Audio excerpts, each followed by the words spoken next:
Sur le thème de la cybersécurité, on va aborder un sujet toujours sur le thème de la résilience, qui est le suivant, sauvegarde souveraine et immuable. Comment Object First et Tenexa accompagnent la résilience des entreprises. Et pour en parler, eh bien, j'ai le plaisir de recevoir Dorsan de Radiguez. Bonjour Dorsan. Bonjour Julien. Vous êtes avant-vente chez Object First. José, bonjour, merci d'avoir accepté notre invitation. José Barbosa, vous êtes directeur de l'offre cloud privée chez Tenexa. On va présenter vos deux entreprises en quelques mots, mais peut-être pour introduire le sujet, on est dans un contexte de multiplication des cyberattaques. La question n'est plus seulement de sauvegarder les données, mais de pouvoir aussi les restaurer rapidement, en toute confiance, mais en situation aussi de crise majeure. Et donc aujourd'hui, on va parler de sauvegarde souveraine, d'immuabilité, de résilience, à travers le retour d'expériences croisées d'Object First, spécialiste du stockage de sauvegarde immuable, et Tenexa, ESN française, opérant un cloud privé souverain.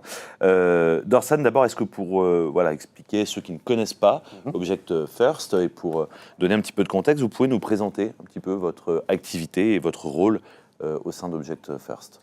Oui, donc en fait, nous, on a été une société fondée suite à un constat marché de nos fondateurs, qui était qu'aujourd'hui, il y a beaucoup de cyberattaques, et suite au fait qu'il y a des gens qui ont mis en place des stratégies de sauvegarde, derrière, ils se sont dit, on ne va plus seulement cibler les logiciels de sauvegarde, on va directement cibler le stockage de sauvegarde. Donc en fait, plutôt que d'utiliser des stockages génériques, prêts à tout, pour justement renforcer derrière avec de la sécurité, les fondateurs ont décidé, on va plutôt créer quelque chose de toute pièce, avec la sécurité comme premier pilier, pas d'interopérabilité avec 26 différents types d'applicatifs, mais que pour un logiciel de sauvegarde spécifique, le logiciel de sauvegarde Veeam Software. Très bien. José, Tenexa, en quelques mots, votre métier? Alors, Tenexa, en quelques mots, c'est une ESN qui a plus de 40 ans aujourd'hui. On est un acteur français situé donc en France. On est situé aussi bien à Bordeaux, Paris, Amiens et Lille. On est un peu plus de 1000 personnes, un chiffre d'affaires de 100 millions d'euros. On a un cloud, alors moi je suis responsable de l'offre de cloud privé sous le nom d'Horizon, qui est un cloud privé français, souverain. Nos data centers sont situés en région parisienne, et notre leitmotiv, ou en tout cas notre valeur ajoutée, c'est de fournir une infrastructure de type IaaS, une infrastructure de type intelligence aussi artificielle, puisqu'on héberge aussi de l'IA, et un environnement sécurisé pour la donnée de nos clients. Dorsan, vous insistez, on a introduit le sujet sur le thème de la sauvegarde, vous insistez aussi sur la notion de stockage spécialisé et immuable. Est-ce que vous pouvez nous expliquer un peu quel est votre positionnement, comment vous vous différenciez par rapport aux différentes thématiques, différentes façons de gérer sa sauvegarde?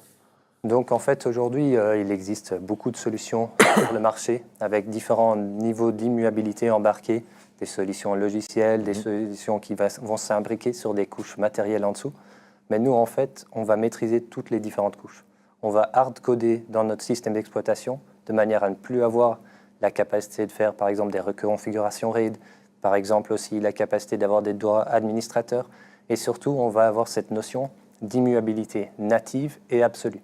Donc, c'est-à-dire qu'une fois qu'on met une certaine rétention, peu importe le droit administrateur, peu importe que ce soit un développeur chez nous, que ce soit par exemple tous les administrateurs chez les clients, il n'y a aucune manière de justement réduire ces droits.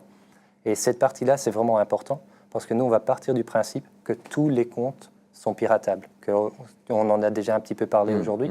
En fait, la sécurité, on renforce en disant moi, je vais être dans un château, on va essayer d'empêcher de rentrer. Un jour, il y aura une vulnérabilité, une faille. Et en fait, nous, on est là pour ce cas de figure-là. Très bien. José, pourquoi la souveraineté est devenue un critère central? Alors là, j'ouvre une porte ouverte. Et on voit bien tout ce qui se passe sur le contexte géopolitique. Mais en quoi, sur le thème notamment de la sauvegarde, c'est un enjeu majeur? Alors, c'est un enjeu majeur, je dirais, parce que la donnée c'est le patrimoine de l'entreprise, c'est une donnée, la donnée sensible. On a pour clients des acteurs du secteur public, industriel, donc de la santé également. On est certifié 27001, HDS et en cours de qualification Secnum Cloud. Donc, bien évidemment, les enjeux de la souveraineté, pour nous, c'est un élément important. On est une société française depuis plus de 40 ans. Et les sociétés nos clients, sont des banques, sont des établissements publics. Et donc, forcément, en tout cas, encore plus dans le contexte géopolitique qu'on évoquait depuis le début de cet après-midi, bien ça fait partie des enjeux très importants de nos clients et on se devait d'y répondre. Et ça fait plus de 15 ans que notre cloud privé existe et on y répond depuis plus de 15 ans. Oui. Dorsan, quel argument vous mettez en avant pour garantir justement cette immuabilité face au ransomware, aux attaques que peuvent subir les entreprises publiques ou privées? Donc en fait, on a plusieurs arguments, hormis les témoignages clients, parce qu'on en a eu des clients qui justement avaient plusieurs typologies de stockage, où ils se sont fait attaquer, et justement le seul stockage qui a résisté à ces attaques grande envergure, c'était le nôtre. Donc de un, déjà, on a l'expérience de cette partie-là, mais en fait, on va même aller plus loin. On aura aussi chaque année notre code source, ainsi que tous les accès administrateurs à notre console, à la console Vim Backup et Réplication, qui vont être testés par un cabinet de pen testing tiers. Donc plutôt que d'attendre qu'on découvre des CVE, nous, on va proactivement demander à des gens qui font ça à longueur de journée de justement trouver des failles. Tu vois, sans devoir, par exemple, se dire « Ok, moi je dépends que quelqu'un ait fait du pen testing de manière libre ». Et c'est là où on va se différencier parce qu'on le fait de manière récurrente, chaque année, et aussi on va publier les résultats. Donc on fait ça en toute transparence pour que nos clients et aussi les hébergeurs et les collaborateurs avec lesquels on travaille ont cette vraie confiance en nous. José, chez Tenexa, pourquoi vous avez choisi, si on revient à la genèse de ce partenariat, Object First pour enrichir votre offre de sauvegarde? Alors, dans notre cloud privé souverain, on utilisait déjà la solution Vim. Et l'objectif, c'était de trouver... Alors, on maîtrise de bout en bout nos solutions. C'est les solutions qu'on propose à nos clients en termes d'offres de services. Et notre objectif, c'était... on est toujours en veille technologique, donc on étudie le marché et on souhaitait trouver un acteur qui permette de sécuriser de manière encore plus forte nos sauvegardes et les sauvegardes qui étaient opérées par nos équipes à travers la solution de Vim. Et on a poké la solution, on a échangé en veille technologique la solution d'Object First. Et ce qui nous semblait être extrêmement intéressant, et Dorsan pourra rentrer plus dans le détail, c'est que cette solution, elle est complètement indépendante de notre offre de backup. Donc on avait une sécurité encore plus forte. On l'a évoqué tout au long de cet après-midi sur le risque zéro n'existe pas. Et la compromission d'un compte d'admin, même pour une société qui est certifiée 27001 en cours de qualification Secnum Cloud, il nous paraissait important de répondre à cette problématique de sécurité par un acteur indépendant qui nous permettait de renforcer cette sécurité de la donnée qui, encore une fois, est le patrimoine de l'entreprise. Bien et sûr. De sanctuariser en fait cette donnée. Dorsan, de votre côté, pourquoi avoir choisi un partenaire tel que Tenexa? En fait, déjà, c'est un partenaire historique. D'une certaine manière, de par leur partenariat existant avec Vim. Donc, c'est quelqu'un qui avait déjà l'expertise justement sur la typologie de clients qu'on ciblait. Et aussi, deuxièmement, ils ont un accompagnement longue durée avec beaucoup de leurs clients. Donc, on en discutait tout à l'heure avec certains justement qui connaissent José de longue date. Certains d'entre eux travaillent depuis 15 ans. Donc, ils ont pu accompagner ces clients sur une évolution de la partie B classique, serveur classique jusqu'à la Virtu. Maintenant, l'évolution vers le multi-cloud, le cloud hybride et les aspects Kubernetes et maintenant IA. Et donc, en fait, c'est pour cette raison-là, c'est qu'on avait vraiment un partenaire là qui avait la maîtrise côté client, côté expertise, de voir comment toutes les différentes briques d'un SI moderne allaient devoir être potentiellement remontées, parce que c'est bien d'avoir justement cette capacité d'avoir des sauvegardes immuables hébergées, mais surtout d'avoir un partenaire qui a une capacité de démontrer la puissance de notre produit, de justement pouvoir dire, voilà, nous, on peut vous accompagner dans la remontée de vos infras quand vous êtes en situation de crise. Donc pour nous, c'est vraiment important cet aspect-là. José, cette offre, vous la proposez à la fois en cloud privé, chez vous, mais aussi chez le client, on-premise. Oui. En quoi c'est important d'avoir cette hybridation dans le contexte actuel? Alors, tout simplement, c'est peut-être pas tout simple, mais on a des acteurs dans l'industrie dans des secteurs qui sont, on va dire, où la donnée est très sensible, où la donnée ne doit pas sortir de l'établissement, de l'entreprise. Et c'est aussi le souhait de ces sociétés que de conserver la donnée, ou en tout cas un premier jeu de sauvegarde chez eux. Donc c'est pour cette raison que l'intérêt de l'offre Object First, c'est de positionner cette appliance en mode complètement autonome et d'avoir une gestion de la part de nos équipes à distance de cet environnement, et d'avoir un backup supplémentaire dans notre cloud privé souverain en région parisienne. Donc c'est cette flexibilité-là qui aussi est très importante pour nos clients, qui, dans un premier temps, peuvent avoir le souhait de sauvegarder leurs données et d'avoir une appliance complètement immuable, et on pourra échanger sur cette partie-là et ce focus sur l'immuabilité qui est très fort sur les solutions Object First, et en même temps de pouvoir externaliser leurs données pour avoir un air gap qui est aujourd'hui extrêmement important pour sanctuariser la donnée. Est-ce que justement sur ce thème de la sanctuarisation de la donnée, vous auriez un premier cas d'usage à nous partager dans un contexte assez sensible? Oui. On a, alors je ne peux pas donner les noms, mais bon, on a un acteur qui est dans l'industrie du spatial, de l'aéronautique, qui possédait plusieurs sites industriels. Alors on le sait très bien, dans les sites industriels, on n'a pas forcément une IT qui est très développée, on a quelques acteurs de l'IT, et donc avec des solutions hétérogènes suite à des rachats d'entreprises. Donc la première problématique de ce client était d'avoir une solution homogène, et pas hétérogène, homogène. Ça, c'était le premier point. Et de pouvoir centraliser l'ensemble de ces sauvegardes, de ces multisites, sur un seul point de sauvegarde. Donc ça a été une première réponse, c'est de dire, voilà, on vous propose un repository immuable qui va être centralisé et qui va permettre de pouvoir concaténer l'ensemble de ces données. Donc on a procédé dans un premier temps par une récolte des besoins, un POC également, puisque c'est en testant et en découvrant la solution, en accompagnant aussi nos clients et nos prospects, qu'on devient un partenaire fort, et c'est en testant qu'on valide la solution. Donc on a réalisé ce POC, et aujourd'hui la solution tourne, et le client est pleinement satisfait de cette solution. Ouais. Dorsan, quelle a été votre valeur ajoutée sur ce cas d'usage que vient de présenter José en matière de reprise d'activité rapide et de confiance aussi du client vis-à-vis de ses partenaires? Donc en fait, il y a plusieurs aspects. Donc aujourd'hui, nous, on s'appelle Object First parce qu'on est basé sur une technologie stockage objet.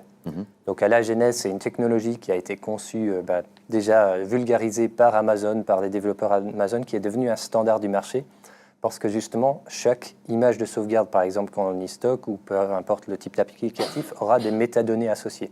Ce qui donne une capacité de justement remonter dans le temps, de se dire, OK, moi j'ai un identifiant qui me donne exactement quelle est la date de la sauvegarde, quel est l'état de la sauvegarde par rapport aux antécédentes et celles qui vont venir après. Et aussi, derrière, ça permet des déplacements plus rapides et plus efficaces au moment de restauration, en cas de crise cyber, par exemple. Et donc, c'est ça, justement, aujourd'hui, avec nos appliances, en fonction des modèles, on peut remonter jusqu'à 20 VM ou bien 45 VM directement à partir du stockage, sans devoir dépendre d'une infrastructure qui est à côté.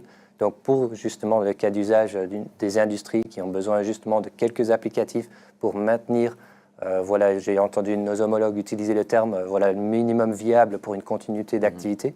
Typiquement, c'est ça qu'on va permettre grâce à ces fonctionnalités accélérées. José, est-ce que vous auriez un deuxième cas d'usage à nous partager sur les attentes sur ces contraintes-là? Oui, il est un peu atypique dans le sens où on héberge un acteur du retail. Donc on héberge et on sauvegarde déjà sa donnée très sensible. Et sa problématique était de répondre à des attaques cyber. Donc tout simple, on lui a précisé que la solution qui tourne sur Vim était déjà immuable, était déjà sécurisée. On externalise même sur bande. On a un historique aussi du secteur bancaire avec un réglementaire qui est très fort. Donc, on propose à nos clients un air gap physique dans des coffres ignifugés sur un 3e site, puisqu'on est situé sur 2 data centers pour la résilience, bien évidemment. Eh bien, naturellement, pour répondre à la problématique de la cyberattaque, on a proposé la solution Object First. Tout simplement pour répondre à cette problématique qu'on a citée tout à l'heure, c'est que le compte admin, même si on est certifié 27001, même si on est en cours de qualification Secnum Cloud, eh bien, l'erreur humaine ou l'usurpation d'identité, on l'a vu tout au long de l'après-midi, peut de toute façon rentrer, enfin en tout cas peut être compromise.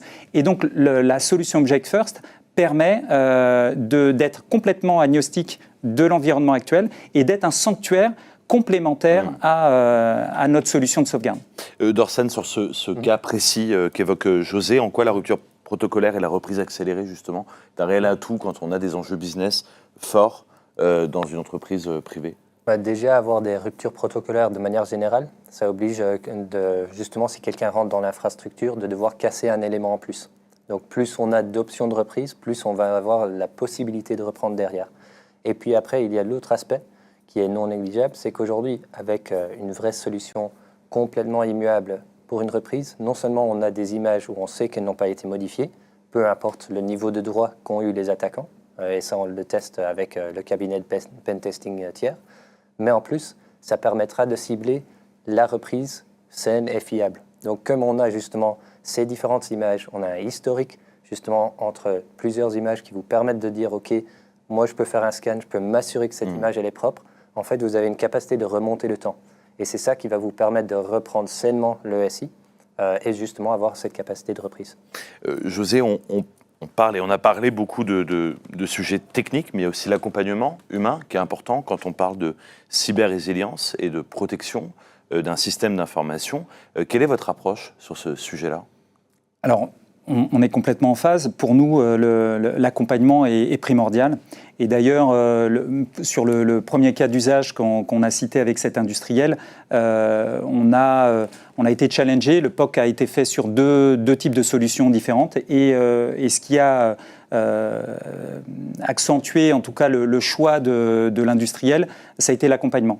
On n'a pas mis à disposition une appliance, on n'a pas mis à disposition juste un repository, mais on a accompagné le client dans le besoin, déjà l'expression de besoin. On a essayé de comprendre quelle était sa problématique et on l'a accompagné aussi dans la mise en œuvre. Alors on l'a accompagné aussi avec Object First. Et ça, pour nous, c'est un élément très important. C'est l'accompagnement que peut avoir une ESN, un partenariat qu'on peut tisser avec un client final. Et je parle de client, mais je devrais dire vraiment de partenaire. Ça, c'est vraiment très important. Dorsen, est-ce qu'il y a des évolutions récentes qui vous permettent d'être encore plus proche des problématiques de vos clients aujourd'hui qui viennent d'arriver ou qui vont arriver dans les années à venir ?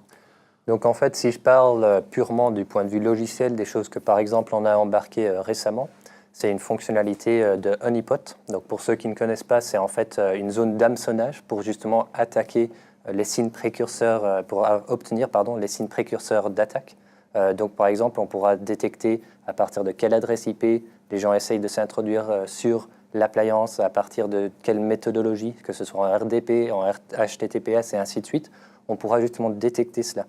Et c'est justement un site spécifique sur l'appliance qui en fait n'est pas du tout lié à la donnée sauvegardée. Et ça permet de remonter justement ces alertes pour donner une visibilité aux intervenants sur le SI qu'il y a une intrusion, qu'il y a justement des failles. Et c'est typiquement ce genre de nouveauté qu'on va rajouter. Mais pas seulement. Donc par exemple, on va aussi avoir la capacité de s'impliquer avec les outils existants.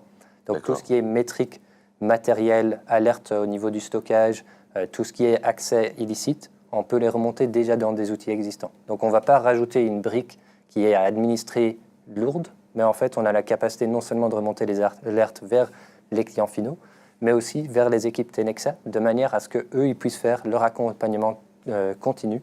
Et c'est là où ils ont une vraie valeur ajoutée auprès de leurs clients, parce qu'ils peuvent être utiles aussi pour justement détecter et anticiper des intrusions grâce à notamment ce type de mécanisme. José, avec votre vision élargie, comment vous voyez l'avenir justement de ce marché de la sauvegarde? On en a beaucoup parlé aujourd'hui. Est-ce que ça devient vraiment un outil distinct des autres briques IT dans les entreprises, un sanctuaire intouchable, si je puis dire? C'est ça, c'est primordial puisque auparavant, la sauvegarde était là pour restaurer de la donnée. Suite à un incident, un effacement de données, etc. Aujourd'hui, il y a toujours ce prisme-là, il y a toujours ce besoin-là. Il y a aussi l'aspect réglementaire, bien entendu, on l'a cité tout à l'heure, mais il y a la cyberattaque, il y a l'attaque et donc la compromission de la donnée. Donc pour nous, c'est un enjeu primordial. La donnée, c'est encore une fois le patrimoine de l'entreprise. Et donc, pour nous, en tout cas pour Tenexa, pour Object First, pour Vim, et le regard qu'on a, c'est que les solutions de sauvegarde restent le dernier rempart pour repartir. On citait tout à l'heure Jaguar et Marks & Spencer. Une sauvegarde testée, validée, des tests de reprise d'activité sont primordiales pour pouvoir garantir une reprise d'activité d'entreprise. Oui. Merci beaucoup, messieurs. José Barbosa, je rappelle que vous êtes directeur de l'offre cloud privée chez Tenexa. Merci, Dorsan de Radiguez, avant-vente chez Object First. Merci à vous de nous avoir suivis sur ce thème, sauvegarde souveraine et immuable, comment Object First et Tenexa accompagnent la résilience des entreprises.